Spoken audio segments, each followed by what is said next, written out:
siguiendo y continuando hablando de neuronas. Y para ello está aquí Pedro Bermejo, es un doctor, no voy a decir el currículum porque es que es muy largo, neurobiología, neurociencia, máster en sueño, bueno, lo podéis descubrir en internet porque además él es el autor de un libro que se llama Neuroeconomía, cómo piensan las empresas, y uno de los mejores libros de business del año pasado. Así que vamos a recibirlo como él bien se merece a primera hora de la tarde. Pedro Bermejo, un fuerte aplauso.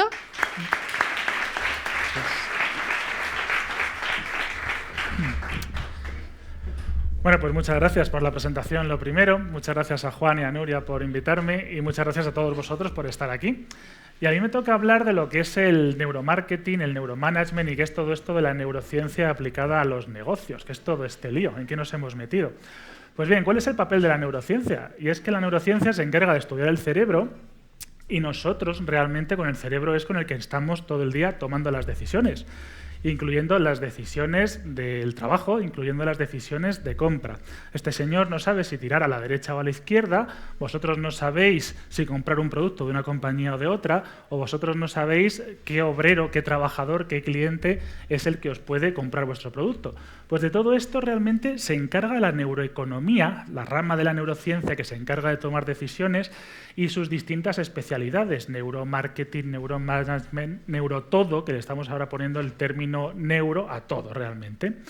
Pues bien, yo os voy a contar muy por encima cómo funciona el cerebro cuando tomamos decisiones económicas. El cerebro, para que os hagáis una idea, es la estructura más compleja del universo conocido. Y yo tengo 15 minutos para explicarla. Así que va a ser un poquito reducido y un poquito rápido.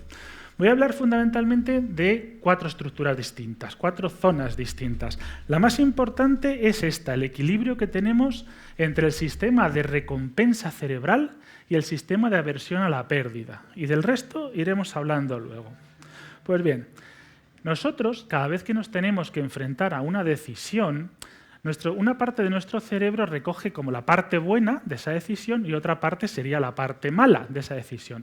La parte de nuestro cerebro que se encarga de ver todo lo positivo de una determinada decisión, si yo tengo que comprar un móvil, por ejemplo, si cubre mis necesidades, si me gusta el color, si la persona que me lo está vendiendo es atractiva o no, me resulta atractivo, todo eso sería esta parte, el sistema de recompensa cerebral. Si se me activa mucho significa que me gusta, que lo quiero comprar, lo quiero adquirir. Y luego todo el sistema de aversión a la pérdida recogería toda la parte mala. ¿Por qué no me gusta? ¿Cuánto vale? ¿Cuánto pierdo? ¿Tengo algún riesgo a la hora de conseguir ese producto? Entonces se me activan el uno y el otro, cada uno recoge sus partes y de la decisión final, del equilibrio final, voy a tomar una decisión. Podemos decir algo así como que una parte sería la parte del sí del cerebro y la otra de la parte del no. Dependiendo cuál de ellas se me active más, pues voy a comprar o no voy a comprar ese producto. De entrada esto es así de fácil. Luego podríamos hablar de muchísimas cosas más y de formas de influir y de forma incluso de manipular el sistema de vuestros clientes. Pero de entrada quedaos con esta idea, que es la más sencilla. El sistema de recompensa cerebral está formado por un montón de estructuras que no tenemos tiempo para entrar en ellas, mesencéfalo, sistema límbico, neocorteza, y se activa cuando vemos un beneficio potencial. Si yo, por ejemplo, veo un billete de 5 euros en el suelo, pues se me va a activar esta parte del cerebro. Concretamente, se me va a liberar en esa zona del cerebro una sustancia que se llama dopamina, que me va a generar una cierta sensación de placer. Yo veo algo que me genera placer y se ponen en marcha una serie de mecanismos para que yo vaya y lo compre el producto o vaya y coja ese billete de 5 euros.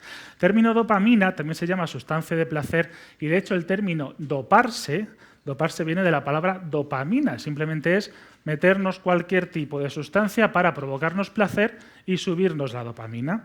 Pues bien, nuestro cerebro se activa y nos genera dopamina ante cualquier sustancia, cualquier cosa que nos resulte placentera. Cualquier cosa que me resulte placentera me va a liberar dopamina en vuestro cerebro y en el de vuestros clientes.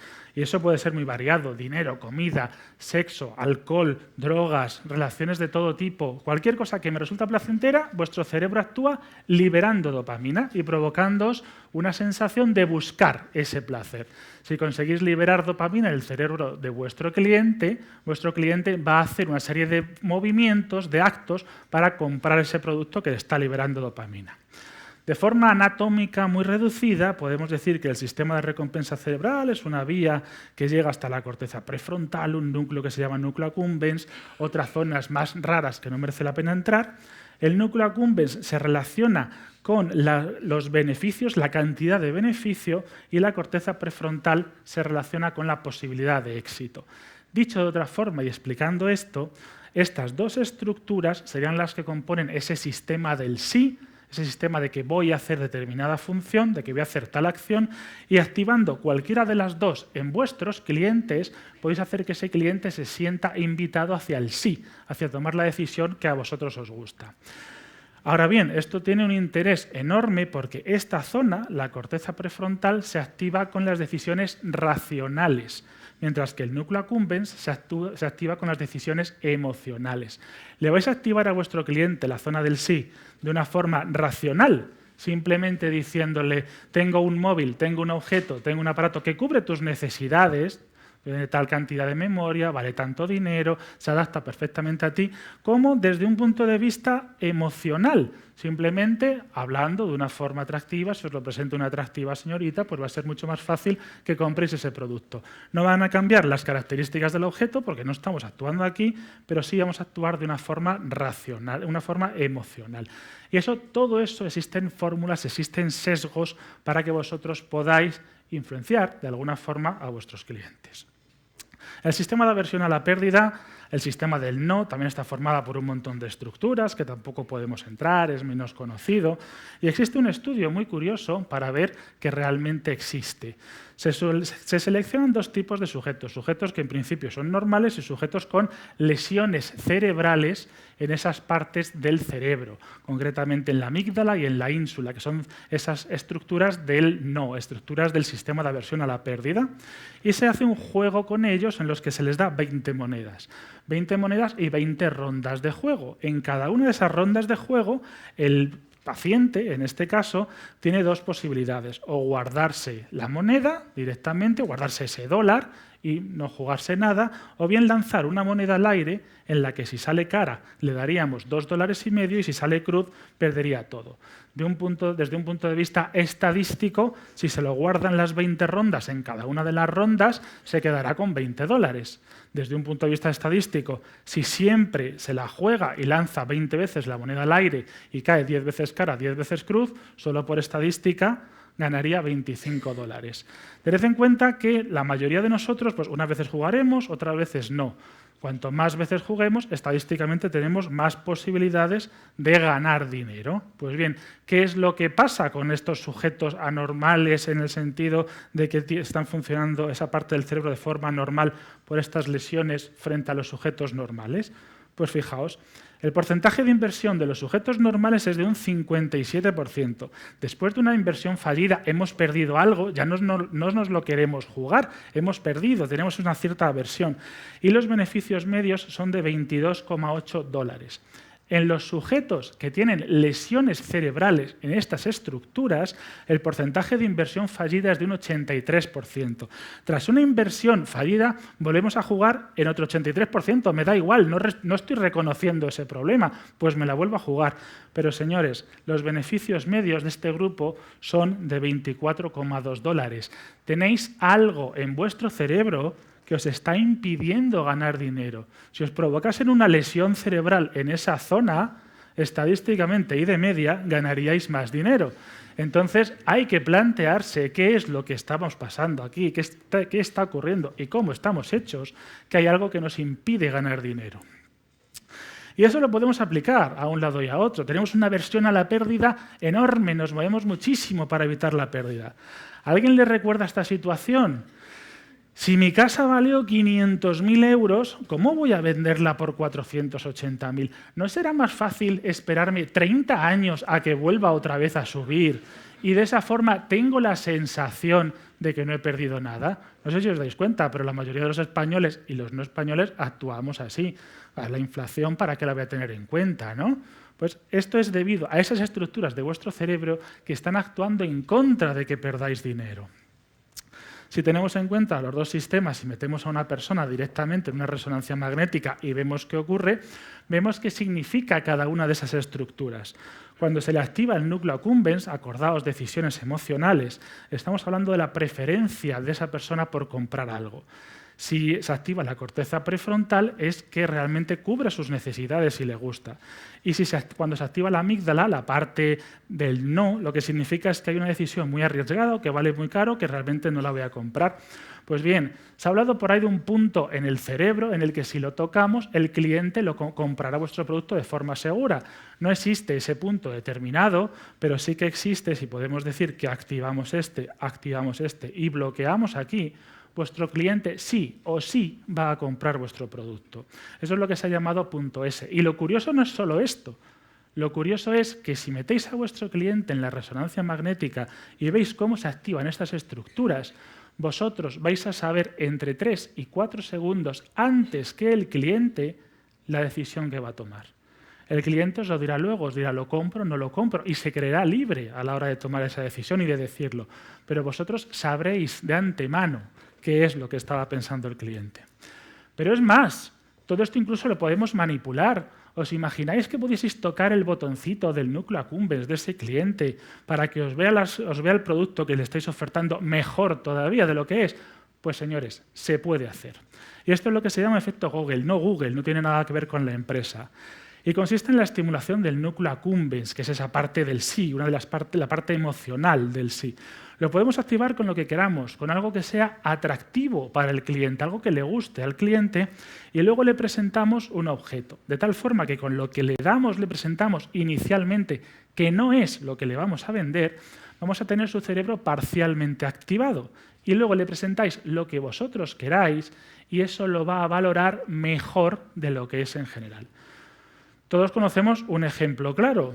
Damos un poquito de alcohol, estímulo primario, y luego presentamos el estímulo secundario, que puede ser el que queramos. Por ejemplo, una persona que de entrada no nos resultaba atractiva, pues curiosamente sí que nos resulta atractiva. Si algo quiere, luego le digo, después de la conferencia, cuánta cantidad de alcohol hay que dar exactamente para estas cosas, que también está demostrado. Entonces, estímulo primario, tenéis vuestro cliente en estado basal, le dais un estímulo primario que le guste, el cliente ya está en un estado en el que le resulta atractivo más de lo que debería, le dais lo que queréis venderle y ya tenéis el negocio realizado.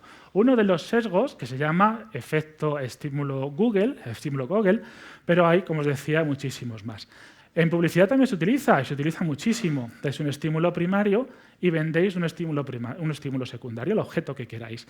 En este caso de este anuncio dais algo que os recuerda al sexo y le vendéis un desodorante. ¿Qué tiene que ver? Desde el punto de vista racional, nada. Desde el punto de vista emocional, estáis tocando ese sistema cerebral y luego estáis vendiendo otras cosas.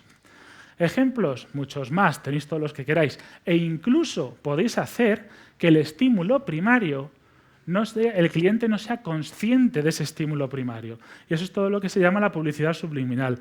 ¿Os recuerda algo esta determinada posición de los Magnums o esta determinada posición de las Heineken? O bueno, quien tenga idea. Pues todo esto es un estímulo primario, que en este caso obviamente es el sexo, que va a estimular ese núcleo accumbens de forma subliminal, pero todo lo que llega al cerebro, el cerebro lo va a procesar, aunque no seamos conscientes de ello, y lo siguiente que vamos a recibir, lo siguiente que vamos a valorar, va a ser más positivo de lo que realmente es. Y ese equilibrio entre el sistema de recompensa y el sistema de aversión a la pérdida, en vuestro cliente se lo vais a llevar hacia el lado del sistema de recompensa cerebral, el sistema del sí, y va a valorar vuestro producto mucho mejor de lo que es en realidad. Incluso hay coincidencias que uno no sabe hasta qué punto son reales o hasta qué punto es casualidad. Pues bueno, ahí lo dejo para que lo penséis. Con la otra parte, con el sistema de aversión a la pérdida, el sistema del no, también podéis jugar con él. También podéis provocar esa idea de rapidez, esa idea de pérdida. Cuando vosotros decís últimos días de rebajas o habláis de ediciones limitadas, todo esto estáis transfiriendo al cerebro de vuestro cliente la idea de que o compro ya o tomo ya una actitud o pierdo el producto. Y esa sensación de miedo, de pérdida, va a activar esa zona del cerebro, la zona de la aversión a la pérdida. Y para evitarlo, vuestro cliente va a terminar por comprarlo. Esto, bueno, hay determinados partidos políticos que también lo hacen. Este fue un eslogan de hace ya varias campañas en el que también se jugaba con esta idea política. Eso respecto a la primera. Voy a hablaros un poquito de algo más, otra pequeña anotación de otro efecto que se llama el efecto manada. Las neuronas en espejo son una serie de neuronas que tenemos en nuestro cerebro que se activan y de alguna forma nos llevan a copiar las conductas de los demás, fundamentalmente motoras. Aquí este monito no sabe muy bien por qué le está sacando la lengua, pero este monito recién nacido está actuando de la misma forma, está copiando al humano. Y eso es así por estas estructuras, estas neuronas en espejo, que lo que llevan es a copiar y copiar los movimientos de los demás y las conductas de los demás. Claro, en una sociedad como la nuestra, que estamos tan interconectados, si yo compro una casa, mi vecino compra una casa, mi primo compra otra y el otro que me cae tan mal me compra otra, pues yo no voy a ser menos. Tengo las burbujas, voy creando burbujas. Esa tendencia a copiarnos pues es parte de las burbujas de todo tipo. Inmobiliarias y otras muchas que han pasado. O sea, recuerdo que hace ya unos cuantos siglos hubo burbujas hasta de tulipanes en Holanda, en la que la gente se empezaba a comprar, empezaba a hacer lo mismo unos y otros y terminaba creando auténticas burbujas. En marketing también se utiliza mucho todo esto. Huelga general, yo voy. ¿Qué creéis que quiere decir este yo voy? Pues que si yo voy, tú me copies y tú también vengas. Y me estoy aprovechando de ese efecto manada, de esas neuronas en espejo, de que tú tiendas a hacer lo mismo que hago yo. Yo sí puedo, yo también soy palestino. Todo este tipo de publicidad, todo este tipo de efectos se llama efecto manada. Vale. Tecnocasa ha vendido. Si está vendido, ¿qué quiere decir? Pues si lo está vendido, ¿para qué lo pones? Pues lo único que quiere decir es que tú también lo pongas, ¿no? Que tú también lo vas a vender. Ejemplos tenemos muchos. La amígdala y la ínsula también tienen muchísimo que ver con estas estructuras cerebrales. La amígdala es una estructura del cerebro que se activa cuando hacemos comportamientos distintos a los demás. Esta abeja descarriada iría con la amígdala muy activada y la amígdala encima produce dolor. Así que vamos a hacer todo lo posible por intentar evitar ese dolor. Así que vamos a tender a copiar a los demás. La ínsula es algo muy parecido en la que se nos activa, nos provoca dolor cuando hacemos conductas que no están aceptadas socialmente. Por ejemplo, si vuestros productos tienen algo que ver con pornografía, con niños o con injusticias sociales, todo eso va a activar muchísimo esa zona y va a hacer que el cliente la rechace. Y en esto también hay que decir que cambia muchísimo con el paso de los años. Homosexualidad, los preservativos, todo eso no estaba aceptado hace muchos años y hoy sí. Esto es Irán de los años 90, esto es Irán hoy día. Como veis, las cosas que socialmente aceptadas cambian. Y esto lo utilizan muchas empresas. Por ejemplo, Starbucks lo utiliza muchísimo. Mucho comercio justo, mucho ecologismo. Luego te clavan 5 euros por un café. Pero hay mucho ecologismo en tu café que te estás bebiendo. Coca-Cola también juega con ello.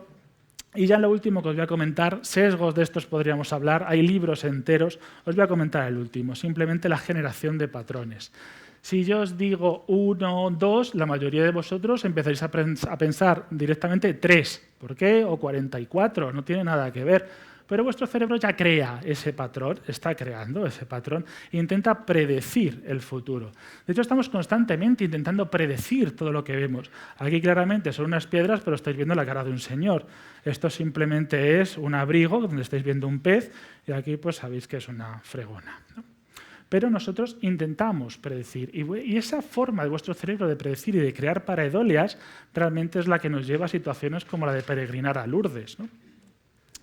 Bueno, nosotros predecimos. Y cuando no se cumple lo que prevemos, tenemos lo que en nuestro cerebro se llama una sorpresa, una sobrereacción a la noticia. Este es el tsunami de Japón y esto es el Nikkei de aquella época. Pues bien, veis una caída muy brusca. Una caída muy brusca que si la analizamos desde el punto de vista de la neuroeconomía, tenemos una caída racional, que luego es la caída hacia donde luego va el gráfico, y una caída emocional que rápidamente se recupera. También esto tiene muchísimo que decirnos en inversiones bursátiles. Y respecto a la publicidad también, cualquier cosa que llame la atención nos va a activar desde el punto de vista emocional. Vamos a ser más susceptibles a aprovechar toda la gran cantidad de efectos, de sesgos que hemos comentado y que se podrían contar para que vuestro cliente fuese más sensible a toda esa información. Y ejemplos, tenemos muchísimos. Con el sexo también se juega muchísimo aquí. Génesis, ¿por qué te ponen un erizo anunciando un seguro? Para que te sorprenda, no hay otra, para que te llame la atención. Infojobs, recoja aquí su nómina, pues también otra forma de llamar la atención. Y esta, que es la última diapositiva ya, que estoy dentro de tiempo, simplemente es para deciros hacia dónde va todo esto. Las pequeñas pinceladas que os he dicho ahora y toda la gran cantidad de cosas de las que podríamos hablar, nos quedamos aquí en ver cuáles son esas estructuras cerebrales relacionadas simplemente con la toma de decisiones y qué sesgos neurocientíficos, qué sesgos psicológicos tenemos cuando tenemos que elegir si sí, si no, si tomamos una decisión. Pero podemos ir más allá. A día de hoy podemos individualizar los sesgos de decisión mediante test, mediante análisis hormonales. Podemos deciros qué sesgo tenéis de tragaros la siguiente burbuja, qué capacidad para asumir el riesgo tenéis, qué capacidad para no copiar las conductas de los demás tenéis. Todo eso ya lo podemos hacer a día de hoy. E incluso ir más allá, tenemos resonancias funcionales, os podemos meter directamente en una resonancia magnética y ver qué partes de vuestro cerebro se activan, si sois más racionales, si sois más emocionales cada vez que tomáis una decisión. E incluso más allá, podemos hacer análisis genéticos, os podemos medir la capacidad de liderazgo que tenéis, si podéis o nunca podréis ser líderes, eso ya se puede hacer. Qué capacidades tenéis para trabajar en equipo, qué capacidades tenéis dentro de determinadas comunidades para que seáis más o menos susceptibles a determinados sesgos, a determinados tipos de publicidad. E incluso ya se habla de que algunos de esos problemas, esas decisiones, podríamos llegar a tratarlas con un tratamiento farmacológico, que también hay fármacos que mejoran nuestras capacidades de compra y nuestras capacidades de inversión. Entonces, a día de hoy, respecto a la pregunta ¿cuál es el papel de la neurociencia en la economía y en el marketing? Pues yo lo tengo claro y a vosotros os recomiendo que estéis atentos. Muchas gracias.